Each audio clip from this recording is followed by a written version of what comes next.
Many of us have daylight savings time occurring at the last Sunday in April, last Sunday in October. In some parts of the world, that's a different time. For most of us, the actual time change is executed at 2 a.m. in the morning. If you follow the official government recommendations, some parts of the world that's midnight. Whichever time you choose to execute the change should match your Pi server and that of the workstations. So this will be something you can confirm with the checking of the Windows clock, Windows settings in the Pi server, assuming you're on Windows. At the PINet node, then what you'd like to do is execute these commands at the time of the daylight savings change.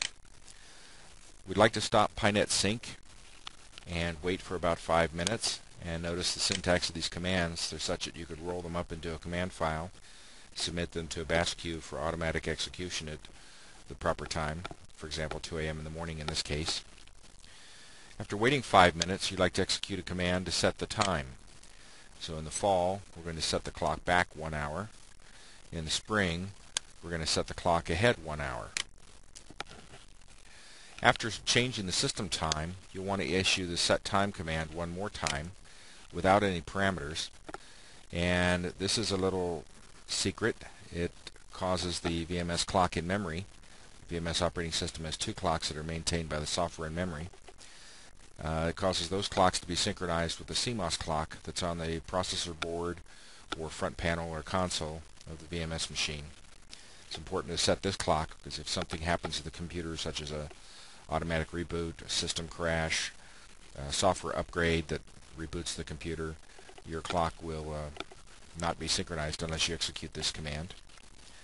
And then we'll want to wait another 5 minutes, and then we can restart PINet sync. The reason for stopping PINet sync at the beginning of the procedure and having the waits and restarting the PINet sync at the end of the procedure is to give the Pi 3 server a chance to make its time change and prevent the PINet node from attempting to connect to or synchronize time and data with the Pi server during the time period.